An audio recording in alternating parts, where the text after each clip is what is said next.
हरे कृष्णा कृष्णा कृष्णा हरे हरे, हरे राम राम राम हरे हरे। तत्व ज्ञान अभाव से जीव का आध्यात्मिक जीवन विचलित हो जाता है। इसलिए कृष्णदास कविराज गोस्वामी चैतन्य चरितामृत कहते हैं, सिद्धांत बोलिया चित्ते नाकर आलस, जहाँ हईते कृष्ण पदे सुदृढ़ मानस। बोले सिद्धांत बात सुनने के लिए कभी आलसी नहीं होना चाहिए। यदि आलसी व्यक्ति हो जाता है तभी वो कृष्ण के चरण में उसका दृढ़ता नहीं पैदा हो सकता है। वो भगवान को साथ में जीव को मध्य बराबर सोच लेता है, सहज या रास्ता को अपना लेता है। सहज या रास्ता को अपना कर ये एक सहज या वृंदावन में है। आप जाने होंगे भारत में प्रसिद्ध ऐसे ही अपने को एक पाखंड धर्म फैला रहा था। भगवान श्री कृष्ण को बांसुरी पकड़ के मयूर मुकुट लगा करके भगवान होली उत्सव बड़ा बड़ा ये करके कृष्ण के साथ में बराबर सोच के सहजिया तो नहीं, पाखंड की अपने को भगवान बनाता था, जिनके नाम था आसाराम बापू। और वो कृष्ण के नकल करने के नाते वो कृष्ण के माया से इतने प्रभावित हुआ, अपनी शिष्या लड़कियां के साथ में बलात्कार करता, गलत काम करता था और दोषी साब्यस्त हुआ, जेल में गया। ऐसे रेपिस्टिक व्यक्ति को ये सहजिया लोग भगवान मानते, बोलते ये भगवान, वो भी भगवान। कारण ये सहजिया के सिद्धांत में गड़बड़ है, सिद्धांत को जानते नहीं, ना शास्त्र के सिद्धांत पता है, भगवान के तत्व को ठीक से पता है, भगवत तत्व के बारे में ठीक से ज्ञान नहीं, अभाव होने के नाते वो किसी को भी भगवान मान रहे हैं। कहले गुरु वो श्रद्धा करो, वो भी भगवान है। अरे भगवान जीव भीतर क्या अंतर होता तो भेद तो पता चले। अब ये सहज या बोलता है हमें गोपी हो गए, हम लोग को सखी है, सहज या भाव से ये लोगों को भ्रम में डालते। कारण ये लोग को कोई व्रत नियम कानून शास्त्र का नियम पालन नहीं करते, ये लोग विधि विधान को नियम को पालन नहीं करते। बोले हम गोपी हो गए तो हम लोग रागानु को भक्ति कर रहे हैं। तो रूप गोस्वामी कौन सिद्धांत पता नहीं था ना क्या? रागानु भक्ति के ये सिद्धांत क्यों लिखे? रूप गोस्वामी भक्ति रसामृत सिंधु में सब पॉइंट दिए, सिद्धांत दिए। शिला रूप गोस्वामी से बढ़कर हो गया। हमारे सड़क गोस्वामी ब्रज में रह कि जो वास्तविक ही भगवान की रागानु को भगवान की लीला दर्शन करते थे, इनसे कौन ये बढ़कर हो गए? और ये लोग क्यों एकादशी नियम कानून पालन करते थे, व्रत उपवास क्यों रखते थे?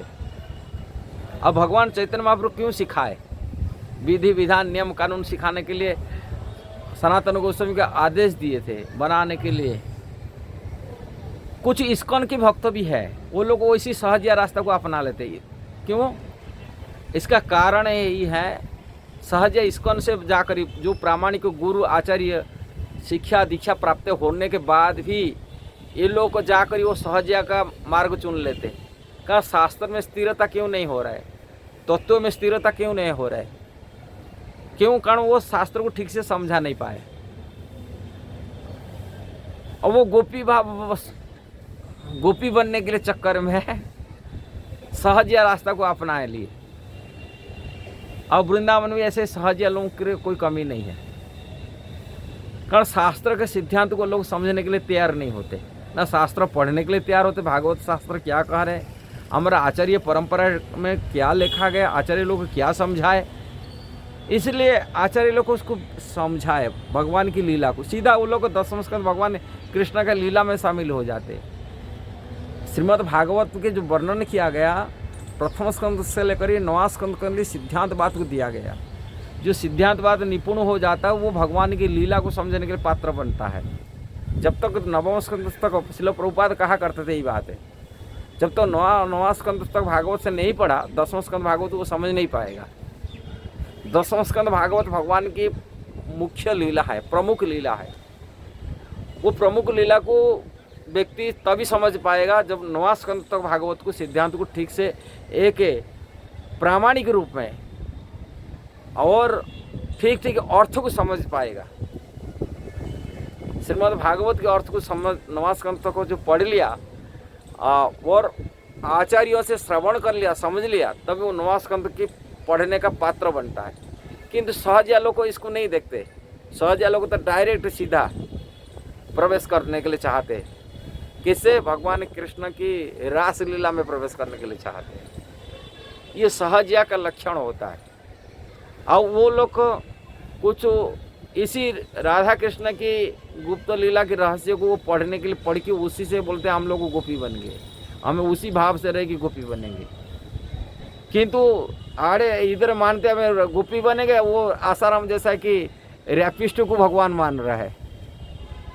कल हम निंदा नहीं करते किसी को मानते, माने ये लेपापति काम अपनी फॉलोअर बनाने के लिए। इधर से बोलते शिष्य से विरक्त हो जाओ, घर द्वार परिवार माता पिता से विरक्त हो जाओ।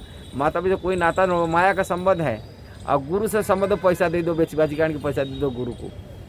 और गुरु करोड़ अरब रुपया को इकट्ठा करते हैं यहाँ सहजिया लोग अपने आश्रम बनाने के चक्कर में, पूजा प्रतिष्ठा पाने के लिए। ये मरकट वैराग्य सब होते हैं, यानी कि विरक्ति देखा हुआ होता है। कहते एक है, करते एक है। हाँ, इसलिए ये सब चीज़ करोड़ रुपये की गाड़ी में घूमेंगे, किंतु शिष्यों को तू ब्रज में नंगे पैर में घूमो। करोड़ रुपया की गाड़ी खो चढ़ेंगे कि शिष्यों को तू वो ये कर। ये सब वो मरकट वैराग्य लोगों को भ्रम में डाल देते। सिद्धांतवाद को पता नहीं होता। इसलिए सिद्धांतवाद श्रील रूप गोस्वामी अपनी भक्ति रसामृत सिंधु ग्रंथ में दिए हैं। हरिभक्ति विलास में सनातन गोस्वामी दिए, आम्र षड़ गोस्वामी दिए अपनी सिद्धांतवाद को, भगवान की भक्ति के लिए कैसा करना चाहिए। और वो परंपरा को बना के रखे श्रील प्रभुपाद दुनिया को सिखाए सिद्धांत भक्ति का रहस्य क्या है।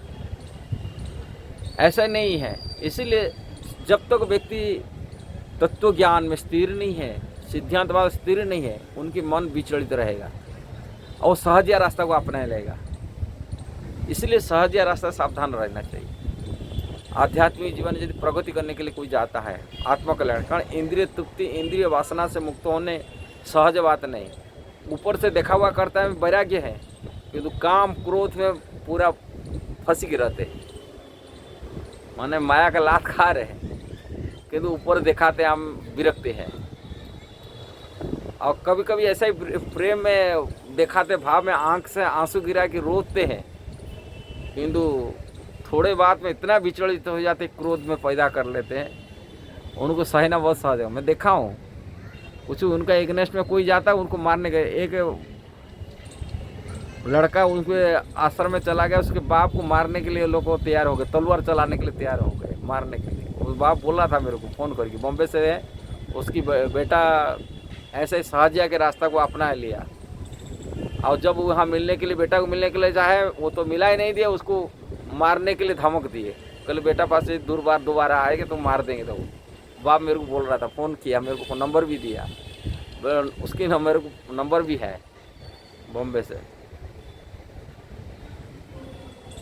ऐसा लोग होते, ये लोग को इतना अपनी ये रखते हैं जो समाज के लिए दुष्प्रचार कर रहे। इसलिए उन लोगों से सावधान रहना चाहिए। भक्ति का जो सिद्धांत है कि प्रामाणिक आचार्य परंपरा से, गुरु आचार्य से सीखना चाहिए और शास्त्र के सिद्धांत पर जीवन बिताना चाहिए, तभी जीवन की सफलता मिलेगा। जो शास्त्र को, नियम को, कानून को त्याग कर देता है, वो जीवन में कहीं सफल नहीं बन सकता। ये बात भगवान भगवत गीता में कहे, जम शास्त्र विधि मुत्सृज्य वर्तन्ते कर्मकारत न सौ सिद्धि नापनोति न सुखम न पराम गति। जो शास्त्र की अवहेलना करता है वो कभी जीवन की सफलता प्राप्ति नहीं कर सकता। दूसरी श्रील रूप गोस्वामी कहते हैं, श्रुति स्मृति पुराण आदि पंचरात्रि विधिंग बिना एकांतिक हरिभक्ति उत्पत्ति कल्पते। श्रुति मतलब वेद है, 18 पुराण है, नारदीय पंचरात्र है। जो विधि विधान नियम कानून छोड़ देता है और केवल हरिभक्ति देखा हुआ कर रहा है, वो हरिभक्ति समाधि के लिए उत्पात मचाता है। ऐसे सहजिया लोगों से सावधान रहना चाहिए और सिद्धांतवाद समझने के लिए प्रयास करना चाहिए। तभी हम जीवन में आत्मकल्याण कर सकते हैं, आध्यात्मिक प्रगति कर सकते हैं। यदि वीडियो सही लगा जरूर उसको शेयर करना, सब्सक्राइब करना, लाइक कमेंट देना। हरे कृष्णा।